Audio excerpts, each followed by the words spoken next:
substituição de importações implementada em grande parte dos países da América Latina no período pós-guerra acelerou um processo de industrialização que estava destinado a satisfazer quase exclusivamente as necessidades do mercado interno. O papel ativo do Estado tem uma importância decisiva nesse processo, investindo em obras de infraestrutura, expandindo os serviços públicos, produzindo bens.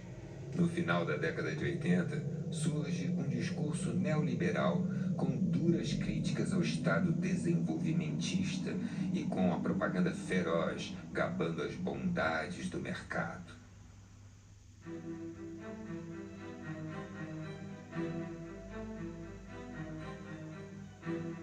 Um exemplo nesse sentido é o programa de privatizações das empresas públicas que, com diferentes ritmos, se impõe em todos os países latino-americanos.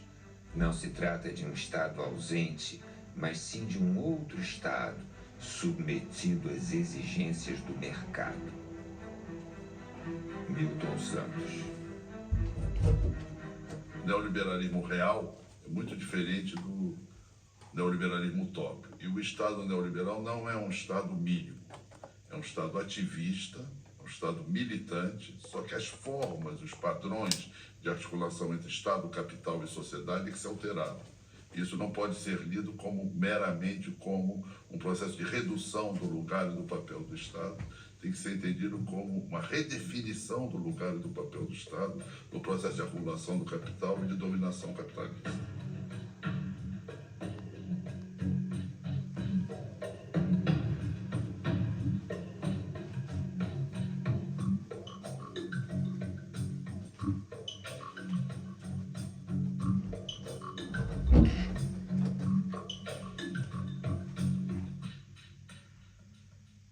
Fernando Collor e Fernando Henrique Cardoso, os Fernandos comprometem o Brasil num projeto de inserção na globalização mundial e, ao mesmo tempo, subpriorizando o desenvolvimento das forças produtivas internas.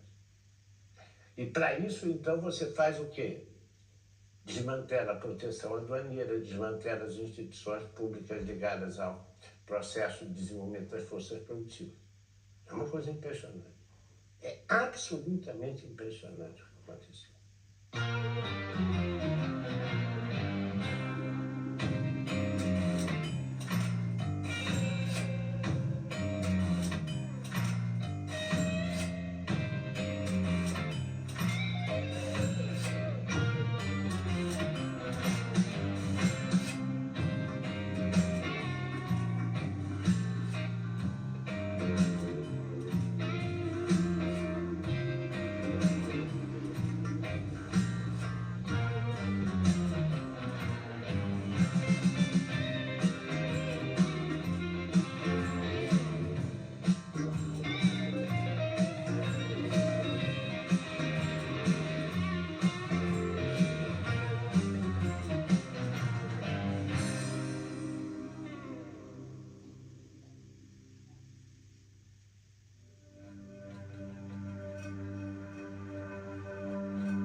Moradia, saúde, educação, transporte, segurança estão sendo tratados como mercadoria, da mesma forma que aparelho celular, carro financiado, televisores de 50 polegadas e outros produtos. Sem contar que o primo rico da história, o sistema financeiro, é o grande beneficiário sem produzir nada, além de acumular papel pintado e moedas plásticas.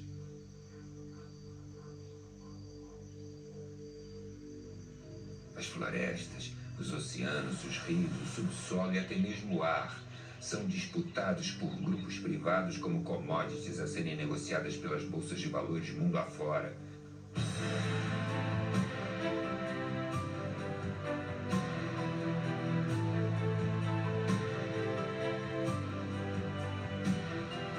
Imagine, cidadão, que o ar que você respira agora no raso da Catarina pode estar sendo vendido em Singapura, ou as águas do rio Amazonas, que há milênios correm no mesmo leito, passarão a ser chamadas de Blue Gold, ouro azul, e passariam a propriedade de meia dúzia de empresas que vão tentar te convencer de que a água paga é melhor do que o livre acesso à água para todos.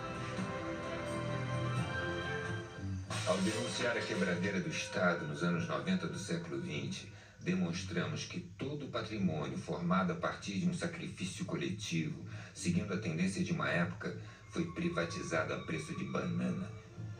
Queremos com esse filme deixar aberto um debate sobre o futuro, no qual consideramos as grandes manifestações que aconteceram no Brasil, sobretudo as de 2013, como um termômetro das demandas da sociedade.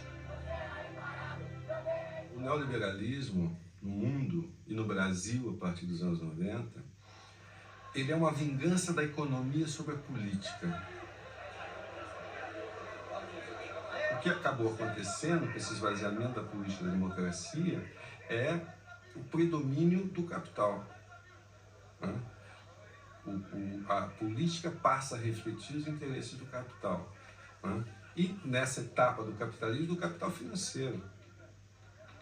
Verdade? Quer dizer, então esse que eu acho que é o pano de fundo que está por trás disso tudo. Para isso você teve que enfraquecer o Estado. O Estado do Brasil, por exemplo, nos anos 90, nós tivemos uma fragmentação do Estado, tanto financeira, pelo excesso de dívida, quanto material. Nós privatizamos tudo. A entrada do neoliberalismo no Brasil é anunciada por Fernando Collor de Mello, com uma frase que é muito curiosa: o automóvel brasileiro é uma carroça.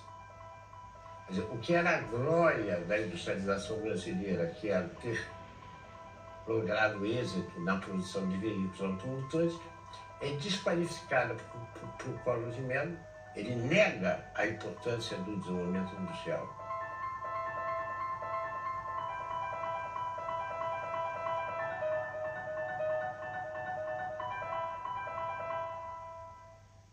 Fernando Henrique Cardoso é muito mais sofisticado. Ele não faz esse tipo de discurso. Ele faz um outro discurso. O Brasil tem que se inserir dentro das tendências mundiais. A tendência mundial é a globalização. Exportar é a solução para o Brasil. O Brasil precisa voltar a ser uma economia exportadora. Forte economia exportadora. Isso é levado às últimas consequências associadas com a ideia da privatização. Foi ocupando cada poro do Estado brasileiro. Quando eu fui para o governo federal, eu fiquei muito impressionada com isso. De perceber que na máquina do Estado, você tinha aqueles moços biotipo da escola de Chicago, sabe? Cabelo escovinha, Cooper de manhã, fortes, uma cabeça absolutamente feita, assim, que desconhecia completamente a sociedade brasileira. Lembra da época do Collor, que ele punha aquele elefante, era uma propaganda de que o Estado era um elefante pesado, perdulário, ineficiente, que gastava muito dinheiro, e a ideia era de que o mercado tinha solução para tudo. Já foi importante uma forte presença do Estado na economia. Só que o Estado engordou muito em áreas não prioritárias para você, cidadão. Ficou pesado. Com a desestatização, o Estado vai investir pesado em saúde, educação, habitação, saneamento e segurança. Um Estado pesado incomoda muita gente. Incomoda mesmo. Governo do Brasil, a prioridade é o cidadão. Ao longo dos anos 1990, o apoio da mídia às privatizações foi total, repercutindo e massificando o discurso neoliberal. Desestatização, porque o Brasil não pode ficar para trás. A mídia tem um papel fundamental nesse processo, né? Porque a mídia os meios de comunicação em geral, né? Lato sensu, né? Quer dizer, é televisão, é rádio, é cinema, é internet, tudo isso tem uma influência enorme para formar a opinião das pessoas, né? E a mídia, naquela época, teve um papel importante, inclusive no ataque àqueles economistas que alegavam que aquela política neoliberal seria prejudicial ao desenvolvimento brasileiro, chamando esses economistas de dinossauros.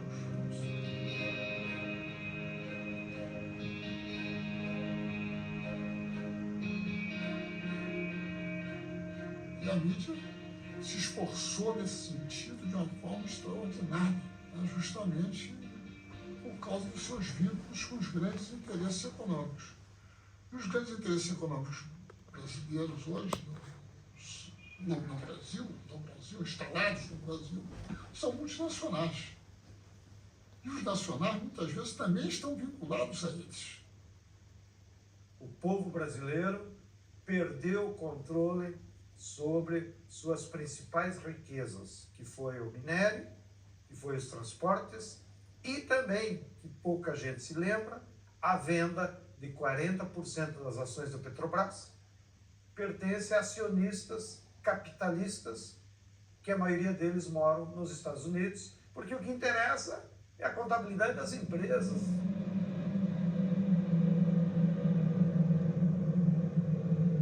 A privatização das telecomunicações é uma privatização do espaço eletromagnético. A privatização do setor elétrico é, num certo sentido, a privatização dos nossos rios. A privatização das grandes mineradoras é a privatização de parte do nosso território. Quer dizer, territórios controlados pela Vale do Rio Doce, por grandes empresas mineradoras, hoje são distritos privados.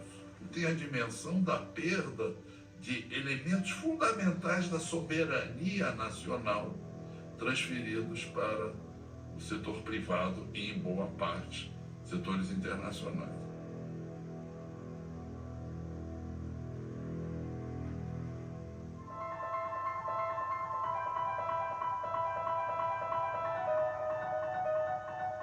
Foi um processo de desconstrução do Estado. E não foi uma reorganização, não houve um planejamento estratégico, na verdade foi uma interpretação de que o Estado era o problema do país. E a resolução desse problema passava pela destruição, pela desconstrução do Estado.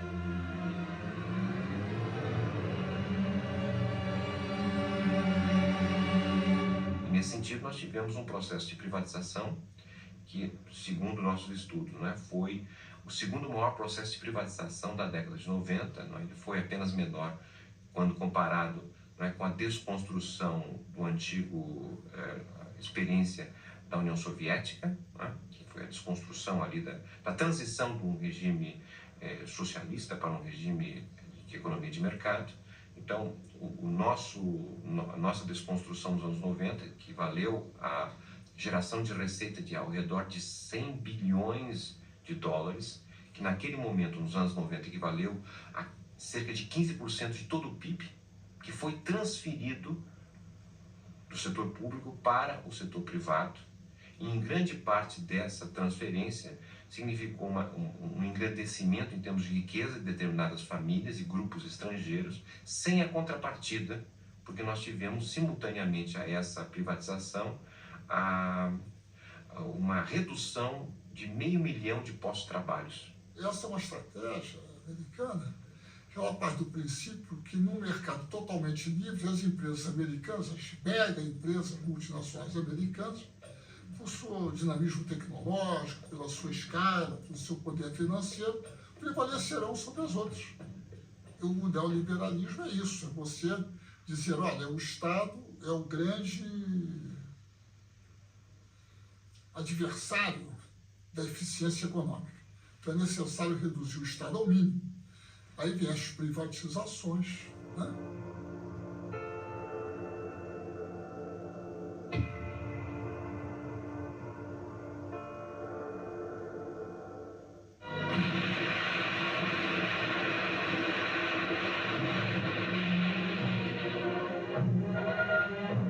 A Companhia Vale do Rio Doce vem contribuindo decisivamente para o desenvolvimento do país.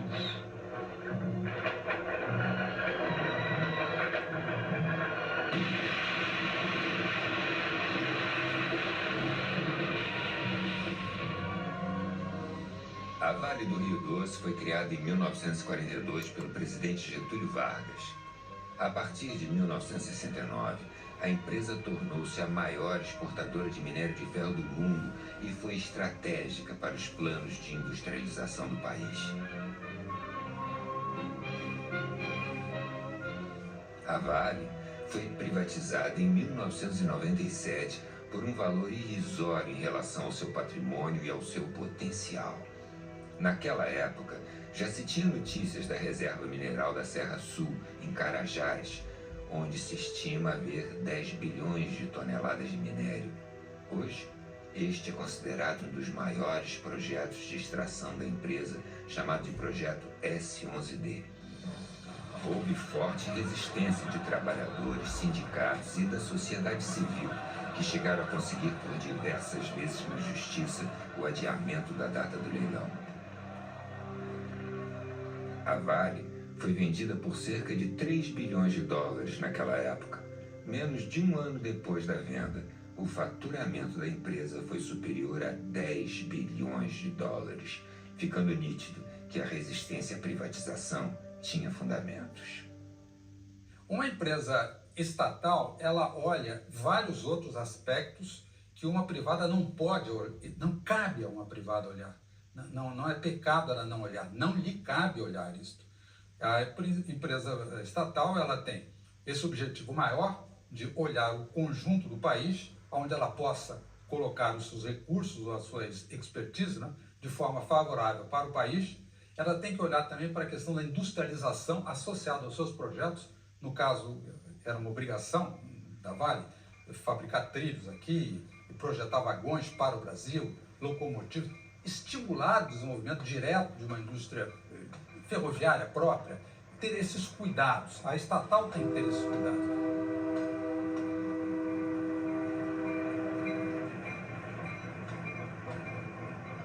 No caso das ferrovias, afetou também a logística da população, porque praticamente nós que tínhamos uma malha de transporte público ferroviário, hoje se reduziu a 2 ramais e ainda com 2 ou 3 comboios por semana. Nós precisamos construir uma rede ferroviária em todo o país para, no fundo, beneficiar a população que possa ter alternativa de transporte, para beneficiar a população, para diminuir o custo do frete dos bens que circulam aqui. E para isso precisa ter investimento de todo o povo, independente se aquilo vai dar lucro ou não. Hoje eles privatizaram todas as ferrovias e os únicos ramais que as empresas privadas estão fazendo é para construir para exportação. Exportação de minério de ferro, exportação de soja. De novo, a ferrovia não é para beneficiar o povo.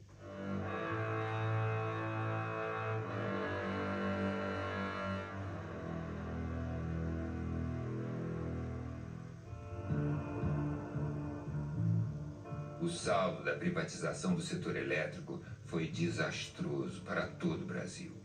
Um exemplo surreal foi a privatização da Light. Já em 1979, o governo da ditadura comprou a Light da Braskem Limitada 2 anos antes do contrato de concessão acabar, quando a empresa passaria o controle do Estado brasileiro sem ônus. No entanto, ela foi comprada por 380 milhões de dólares. 17 anos após a estatização, em 1996, a Light foi privatizada. O então ministro do Planejamento, José Serra, orgulhoso declarou: "Foi o maior leilão do país". No contrato, havia a absurda previsão da piora dos serviços, com autorização do aumento do número de blackouts e apagões. Como em quase todos os processos de privatização do setor, antes da venda houve o reajuste das tarifas de energia. No caso da Light, foi de 58%, e o pagamento com as chamadas moedas podres, além da utilização de empréstimos do BNDES com recursos retirados do Fundo de Amparo ao Trabalhador, FAT, do Fundo de Garantia, FGTS, e do PIS/PASEP. Não faltam casos desse desmonte do setor energético em todo o país.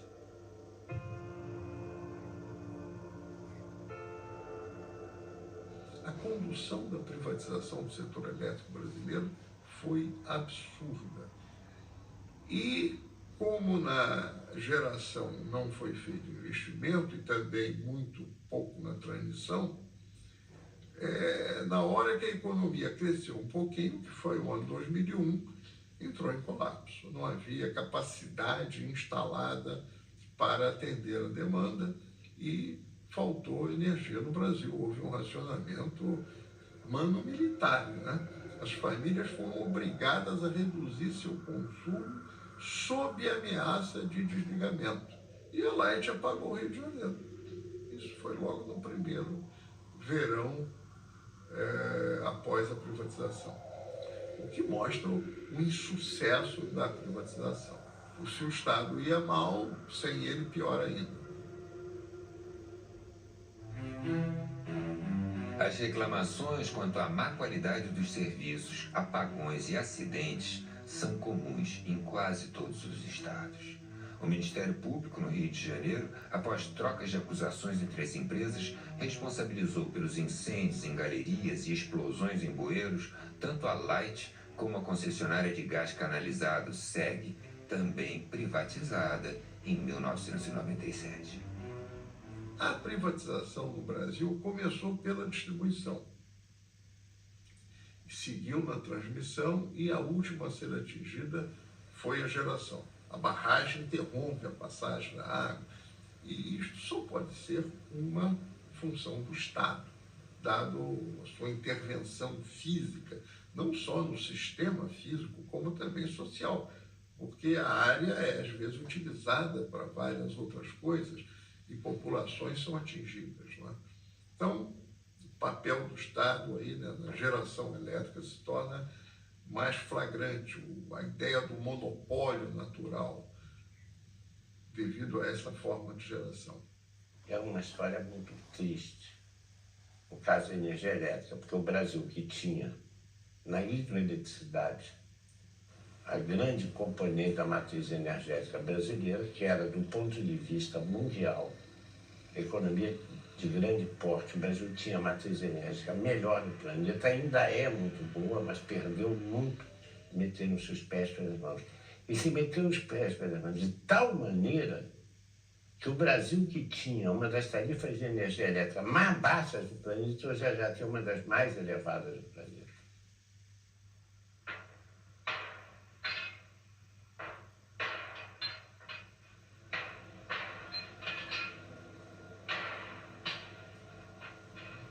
Furando e furando.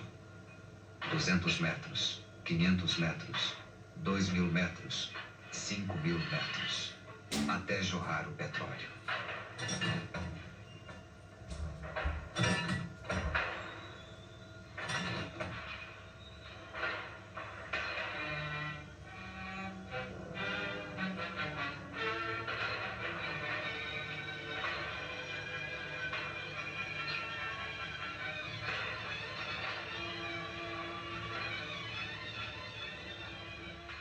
Quando o neoliberalismo, a onda neoliberal atinge o Brasil, da qual resultou a revisão constitucional de 98, a joia da coroa das privatizações brasileiras, das empresas estatais brasileiras, era a Petrobras.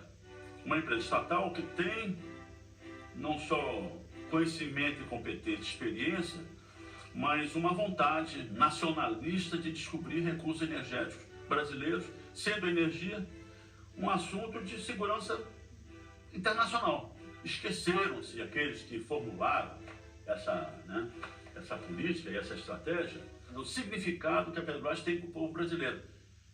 Independente de condição social, econômica, visão política, até ideológica, né? A Petrobras é uma empresa, diferentemente das outras estatais que provieram da estatização de empresas privadas estrangeiras que havia no Brasil. A Petrobras não. A raiz da Petrobras o petróleo é nosso. A raiz da Petrobras é essencialmente nacionalista.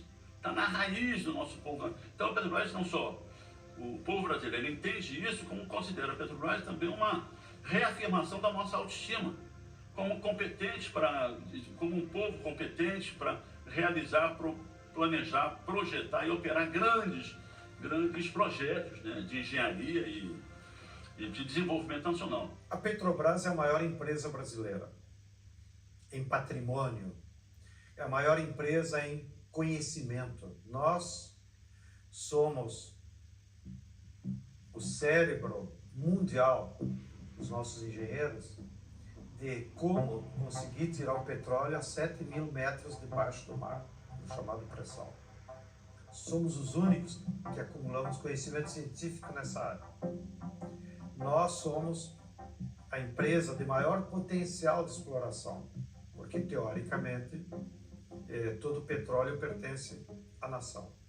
O Fernando Henrique, como é uma empresa grande e era a pérola da coroa, ele tentou privatizá-la e transformá-la numa empresa comum. Inclusive mudando o nome, né? A Petrobras, porque eles diziam que os gringos não conseguiam pronunciar o Brás com S. Olha o nível de mediocridade dessa nossa burguesia subalterna, da qual o Fernando Henrique foi o seu principal porta-voz e representante. Mas por ela ser tão grande, não deu tempo eles seguirem o caminho natural da privatização. Eles tentaram pela venda das ações, tentaram pela quebra do monopólio. E isso conseguiram.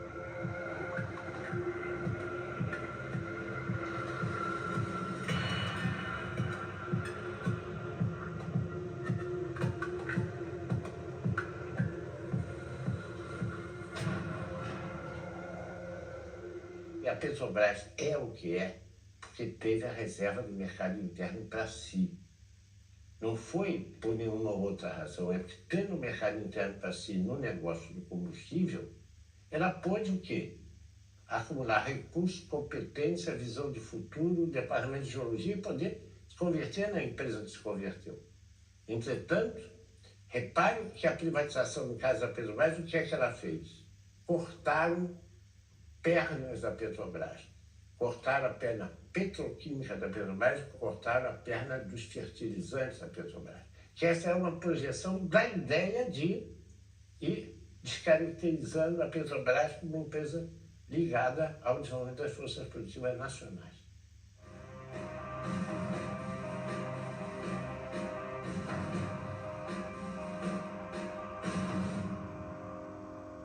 A privatização das telecomunicações foi um crime contra o Brasil e muito pouco compreendido. O Brasil tinha 4 satélites. O Brasil tinha toda uma rede de comunicação própria. O Brasil tinha os cabos que nos conectavam com o mundo. E isso foi entregue a preço de banana exatamente para os Estados Unidos. Esse é só um exemplo, entre tantos, como naquele momento que nós tínhamos que certamente reestruturar o sistema Telebrás, sem dúvida alguma. Mas o modelo adotado foi um modelo completamente antinacional, um modelo que transferiu o controle das comunicações brasileiras para fora do país, né? Um modelo que tornou as comunicações brasileiras exportadoras líquidas de capital, que não era, né? Um modelo que destruiu o parque industrial tecnológico que o Brasil tinha em cima das telecomunicações. O sistema Telebrás recebeu fartos investimentos a partir de 1996 e, após ser desmembrado em 12 empresas, foi a leilão em 1998. 2 dias antes da venda, havia 100 ações movidas em todo o país contra a privatização. No dia do leilão, manifestantes e policiais entraram em confronto nas imediações da Bolsa de Valores do Rio de Janeiro com um saldo de 11 presos, 48 feridos e a entrega do sistema de telecomunicações brasileiro ao capital privado. A Telebrás foi comprada por empresas italianas, portuguesas, espanholas e norte-americanas. O que era bom para eles não era bom para o Brasil. Em 2013, a empresa espanhola Telefônica divulgou um balanço de sua receita global, em que apontava as operações no Brasil como as que davam o maior faturamento à empresa. Os lucros obtidos no Brasil pela Telefônica servem para sustentar a expansão de sua matriz na Europa.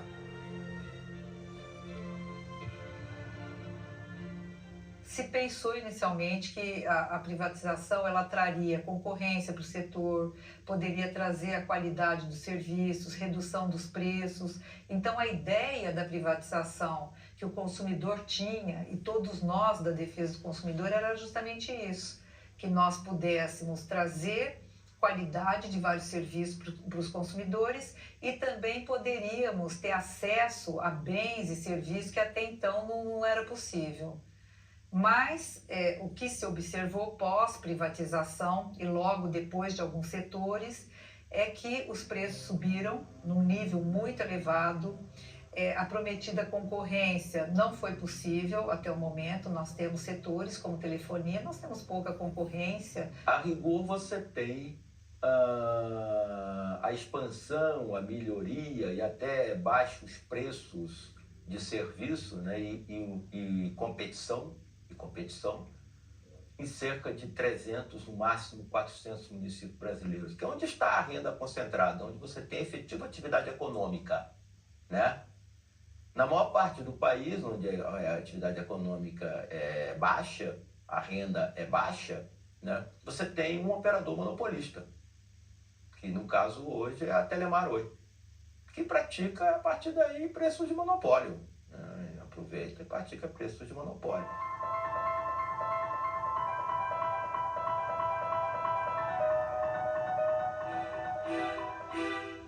As agências reguladoras, ANEEL, Anatel, ANP, Anvisa e agências estaduais foram criadas no Brasil como parte do pacote das privatizações.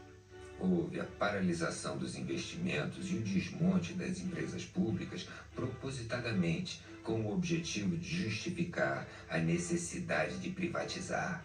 E as agências foram apresentadas como guardiães do interesse público.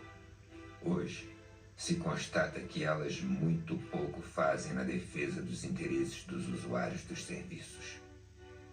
Elas foram pensadas justamente para trazer ali uma certa independência, para poder agir de forma independente, mas o que se vê é a captura dessas agências. Hoje elas são capturadas, elas têm ali o comando do próprio governo e, portanto, elas não são independentes e não podem fazer um trabalho que pudesse realmente equilibrar o mercado. As agências reguladoras foram pensadas para permitir o capital vir para os países como o Brasil.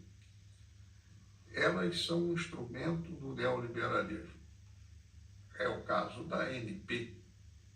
A ANP, a ANEL também, né? Elas são empreendimentos que visam favorecer as condições do capital. Eu não acho que elas tenham um papel que deviam ter público. Elas são, inclusive, inúteis. Ela é melhor que a Petrobras cuidasse do petróleo e não houvesse leilão nenhum.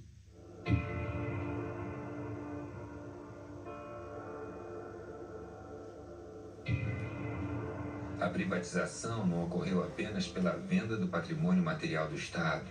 A lógica privatista fez dos serviços públicos uma riqueza a ser privatizada.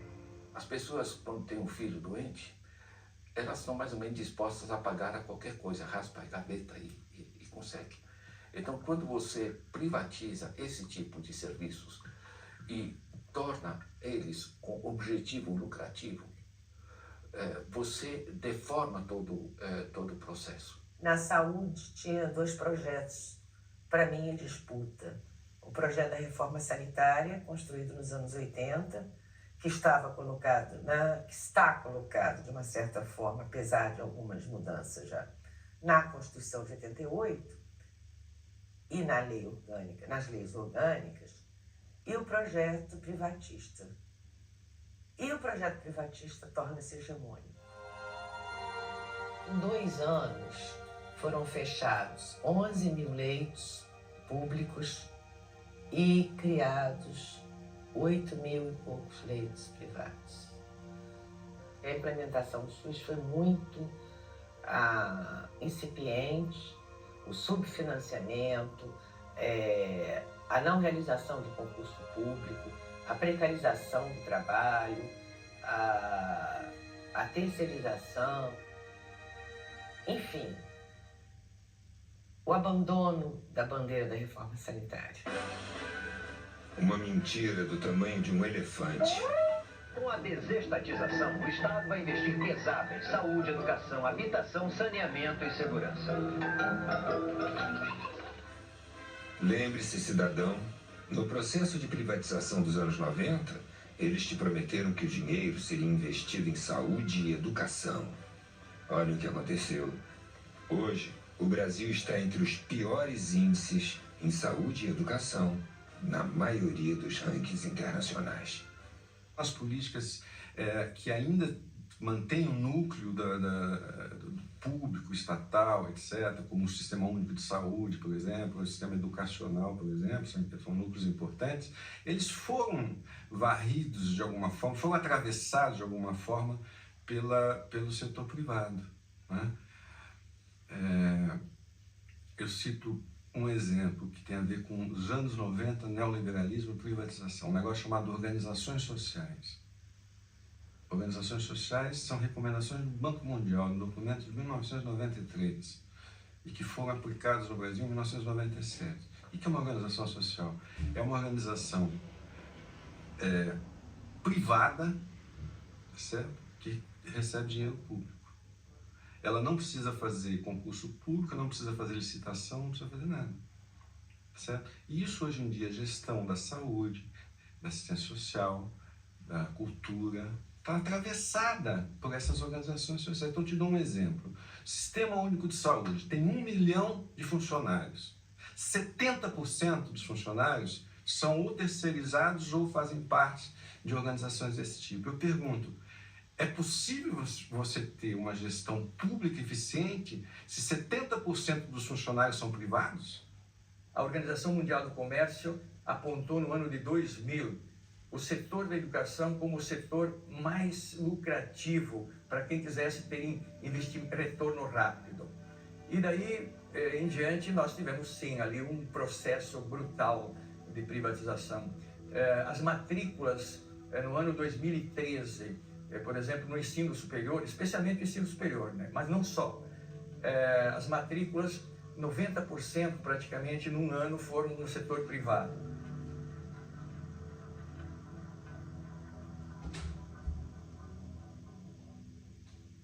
Professor, por exemplo, hoje é tratado como um entregador de conhecimento. E quem pensa o conteúdo, o método e a forma de educar são institutos privados. Instituto Ayrton Senna, Telecurso Segundo Grau, Pitágoras, Instituto EQI, institutos privados, Associação Brasileira do Agronegócio tem um investimento enorme nas regiões onde o agronegócio está mais avançado, ensinando as crianças a que o agronegócio é a salvação do Brasil. Eu li uma redação de uma criança que é, na verdade, lavagem cerebral, e que essa criança diz: agronegócio, milhões de empregos, agronegócio, autossustentabilidade, agronegócio, comida para o mundo. Então, este pensamento, além de privatizar o patrimônio e a educação ser um grande negócio hoje no Brasil, está se privatizando a concepção de educação já na educação básica.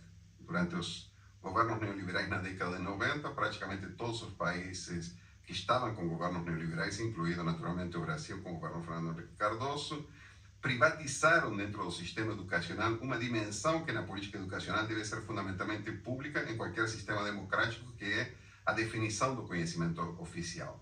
Ou seja, o que se ensina nas escolas e como se ensina passou a ser um problema de comissões de especialistas e técnicos, muitas delas internacionais e muitas delas sob o controle e a tutoria do Banco Mundial, por exemplo, que começaram a definir os parâmetros curriculares a partir dos quais se definia o que devia ser ensinado nas escolas.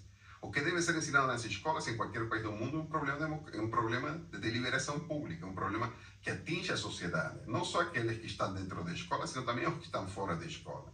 Deve ser um problema de deliberação e de construção coletiva.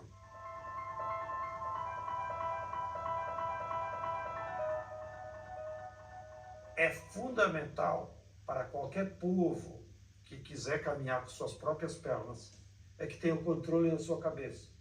o controle da cabeça é o conhecimento.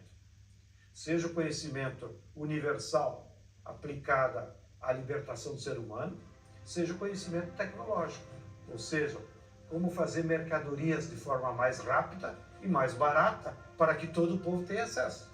Então o Estado tem que fazer pesados investimentos com dinheiro público, ou seja, como se o Estado dissesse assim: ó, povo brasileiro, vou pegar R$100 de cada um, vocês não tomem em conta, mas esses R$100 eu vou aplicar em pesquisa, em doutor, em escola, em universidade, em laboratório, em supercomputadores, que é para nós pesquisar modos de construir novas mercadorias que a médio prazo vai voltar para você como benefício, em ser coisas mais baratas, em ser coisas que possam universalizar o acesso a toda a população. Tem coisa mais estúpida no Brasil do que nós termos ainda 14 milhões de brasileiros que não sabem ler e escrever? Que hoje tem tecnologia para você, em 65 aulas, aprender a ler e escrever. Por que a empresa privada não aplica? Porque não dá lucro.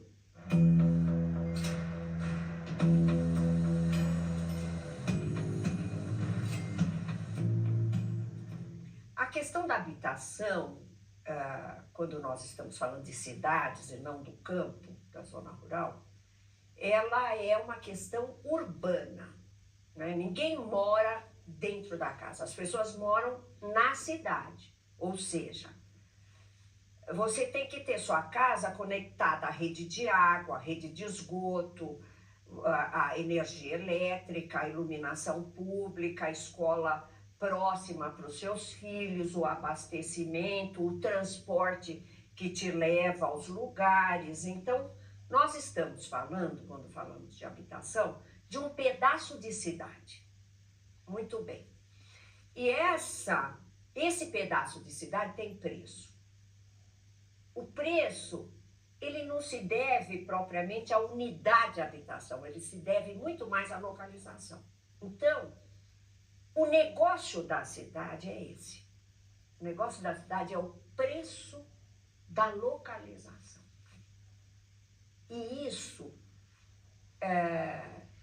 que a gente dá o nome de renda imobiliária é disputado, é uma luta surda pela disputa de rendas imobiliárias na cidade.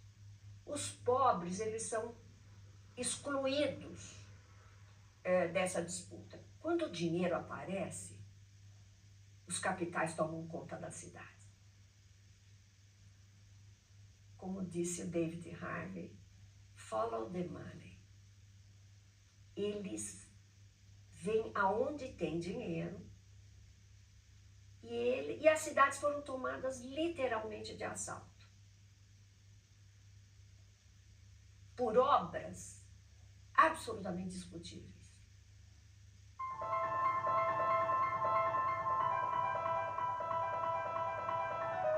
Por que são despejadas 1.500 famílias quando, pela Constituição brasileira, o direito à moradia é absoluto, foi colocado pela emenda 29, e o direito à propriedade não é absoluto. Ele é relativizado pela função social da propriedade. Por quê? Há uma conjugação entre capital imobiliário e capital de transporte, que no caso de algumas cidades é agravado pelo fato de que os transportes são monopólio privado. Os transportes públicos, paradoxalmente, não são públicos, são privados e, portanto, seguem a lógica da valorização do capital no setor de transporte. São raríssimas as experiências no mundo onde você tem transporte público de massa privatizado. A Argentina privatizou na década de 90 e reestatizou agora. A Margaret Thatcher, no auge dos anos 80, não privatizaram o sistema de manutenção do metrô, mas não privatizou o metrô de Londres. Aqui, nos anos 90, nós fomos além da Thatcher. Tá certo?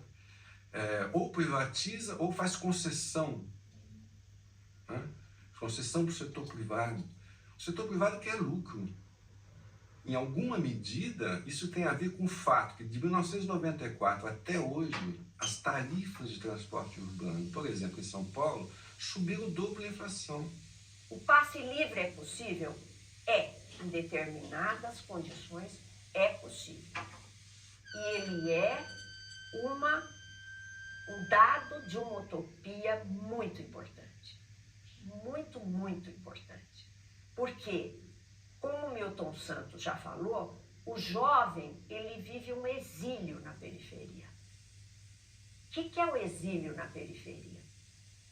É o cara que não pode sair de lá. Porque ele não tem transporte ou porque ele não tem dinheiro para o transporte, se o transporte existe. O que se espera de um jovem que mora num bairro onde ele não tem equipamento esportivo, cultural, artístico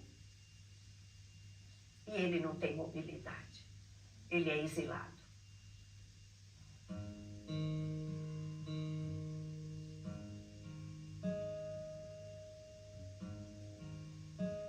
Essa questão não me parece que foi realmente abraçada pelo Estado. Aí vamos dizer por quê. Porque essa preocupação dentro da máquina pública em todos os países apareceu junto com as reformas neoliberais. Elas coincidiram. As reformas neoliberais começou a ter uma competição internacional pela atração de empreendimentos poluentes. Nós começamos, por exemplo, a oferecer a possibilidade que nas periferias da cidade do Rio de Janeiro a gente recebesse uma siderúrgica recusada na Alemanha. Uma tecnologia que todos sabiam que era obsoleta, era arriscada, as populações que moravam na área de implantação dessa siderúrgica protestaram, tentaram se fazer ouvir na grande imprensa, inutilmente. Depois de 6 anos, se não me engano, a primeira grande explosão que não pôde ser deixada de aparecer na grande mídia, aí começa a se discutir, não, seria melhor a gente investir em tecnologias inteligentes, nós também não gostamos das tecnologias sujas da siderurgia, mas o fato é que essa siderúrgica foi atraída como uma grande vitória, que ia produzir emprego, renda, etc. E o que tem produzido é males à saúde da população local e problemas, inclusive, econômicos, parece que estão procurando algum comprador para esse tipo de tecnologia. Infelizmente, nos últimos anos, os bens naturais da terra, da água, das florestas, estão sofrendo uma ofensiva do capital internacional, que inclusive para se proteger da crise no hemisfério norte de 2008, correu aqui para o Brasil para se transformar em patrimônio e escapar da crise. E se preparar para um novo ciclo de expansão do capital, para então eles se apropriarem da renda extraordinária que os bens da terra sempre geram para os capitalistas. Então, nos últimos 2, 3 anos, pelo que passou pelo Banco Central, mais de 200 bilhões de dólares de capital financeiro especulativo veio ao Brasil e se transformou em terra, em usina de etanol, em usina hidrelétrica, e inclusive se apropriando da atmosfera, que eles fazem esses cálculos agora de quanto oxigênio cada hectare de floresta tropical emite na atmosfera, transformam isso num título e vendem nas bolsas da Europa como crédito de carbono para as empresas que emitem muito carbono nas indústrias poluidoras. E ganham dinheiro até com a especulação desses títulos. Já tem 2 empresas que fizeram isso com áreas indígenas do Acre. E isso leva um perigo muito grande, porque os brasileiros perdemos a soberania sobre o nosso maior patrimônio, que é a terra, a água, a biodiversidade do nosso território e agora até sobre o nosso ar.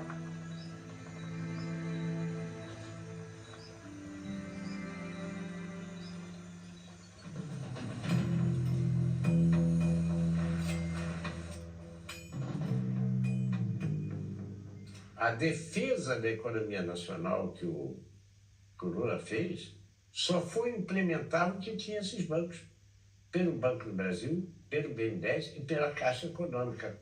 Por que isso não pode ser feito na Europa? Porque Porque primeiro que os europeus acabaram abrindo mão da soberania monetária, né? Com a União Europeia. Em segundo lugar, a maior parte dos bancos públicos foram desmantelados. A Irlanda, para sair da crise, já renacionalizou, reestatizou seus bancos. O que aconteceu nas Américas nos anos 90 não era coisa de terceiro mundo. A crise se aprofundou em 2008 nos Estados Unidos. Em seguida, o sonho da casa própria esfarelou-se também na Espanha, virou pó. Depois foi a vez de Portugal e finalmente quebraram a Grécia.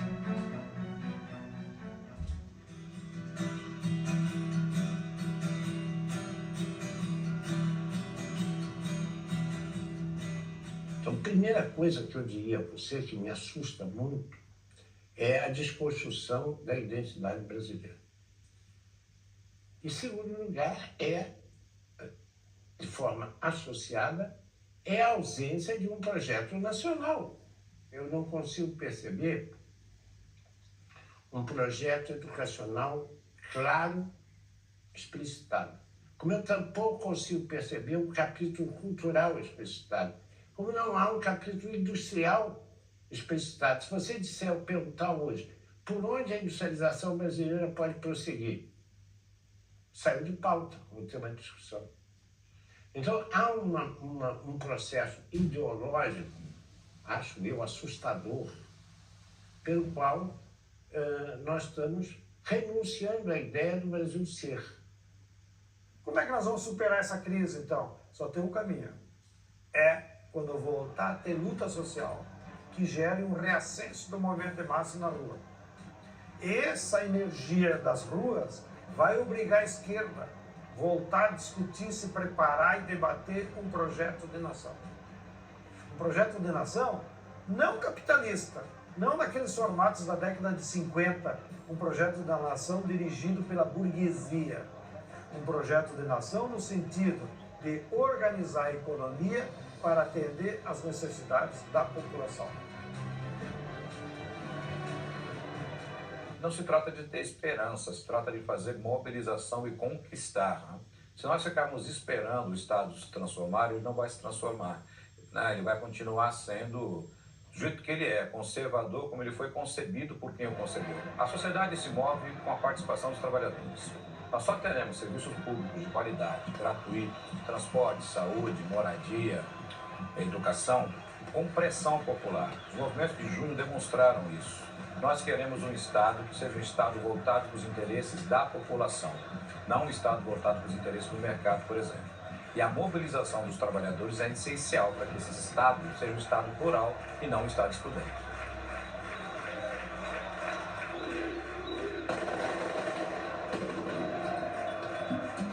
O processo de privatizações é apresentado à opinião pública como algo irreversível. As lutas populares, que em alguns casos foram extremamente sangrentas, já demonstraram que isso não é verdade. As privatizações selvagens foram revertidas, como por exemplo na Bolívia, com a privatização da água e do gás, e na Argentina, com a privatização do petróleo. Até a Islândia, um país que quebrou inteiro porque seguiu o receituário neoliberal de Washington, reverteu o processo de privatizações e voltou a se desenvolver.